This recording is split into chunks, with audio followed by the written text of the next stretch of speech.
ভারত ও বাংলাদেশ সীমানার এই সুন্দর স্থানটি পেট্রোকল বর্ডার নামে পরিচিত। এখানে আসতে হলে আপনাকে প্রথমেই বনগাঁ স্টেশনে নামতে হবে। এরপর 1 নম্বর প্ল্যাটফর্ম থেকে বেরিয়ে অটো স্ট্যান্ডে এসে বলবেন পেট্রোপল বর্ডার যাব। ভাড়াটা এখন 50 টাকা নেওয়া হয় লকডাউনের পর থেকে। দূরত্ব 9 কিলোমিটার।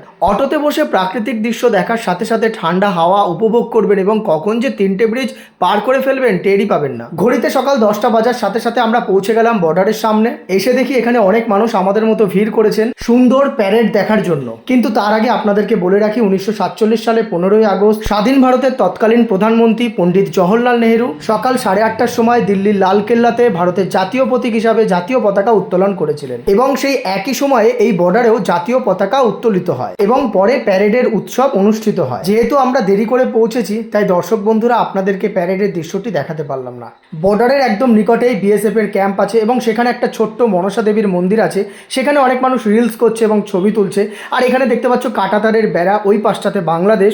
এখানে একজন বিএসএফ জওয়ান ডিউটিতেও রয়েছে। মন্দিরটা নিরিবিলি, শান্ত, বেশ আরামদায়ক অবস্থা। আগামীকাল 17ই আগস্ট রবিবার এখানে মনসা পুজো বড় করে হয়। এই মন্দিরে নিত্য পুজো করে যেই ঠাকুমাটা, তিনি আমাদেরকে রবিবার দিন আসার জন্য আমন্ত্রণ জানিয়েছে। তাই সময় পেলে অবশ্যই তোমরা মায়ের প্রসাদ খেয়ে এসো। আর এই বিএসএফ ক্যাম্পের ভেতরটা সবুজে ঘেরা, এত সুন্দর প্রাকৃতিক দৃশ্য, মনটা মুগ্ধ হয়ে গেল। ক্যাম্প থেকে বাইরে বেরিয়ে দেখলাম কিছু ভাই পতাকা নিয়ে ঘুরছে। আর ওইদিকে দেখো বাসও চলে এসছে, কলকাতা, ঢাকা, খুলনা যাওয়ার বাস।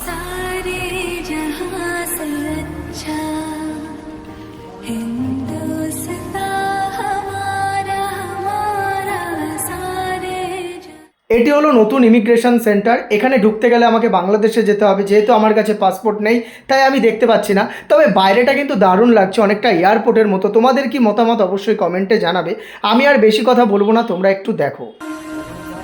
मेरी ज़मीं अफसोस नहीं जो तेरे लिए 100 दर्द से महफूज रहे तेरी आन सदा चाहे जान मेरी ये रहे ना रहे।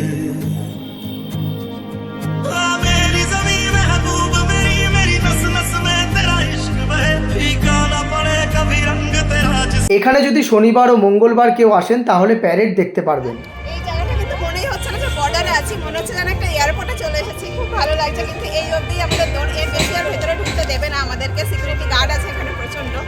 যদি কখনো বাংলাদেশে যেতে পারি তখনই একমাত্র যেতে দেবে ভেতরে, তার আগে না। তো নিজে যেতে পারছি না তাই চোখ দুটাকে পাঠিয়ে দিচ্ছি।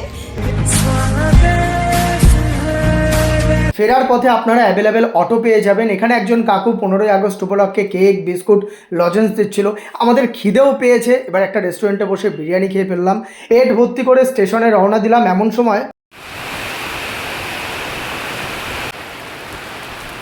যাই হোক আমাদের ট্রেন চলে এসেছে। আর বন্ধুরা, ভিডিওটি ভালো লাগলে অবশ্যই অরূপ ব্লগকে সাপোর্ট করবে। দেখা হচ্ছে আবার পরবর্তী ভিডিওতে। ততক্ষণ ভালো থাকবে।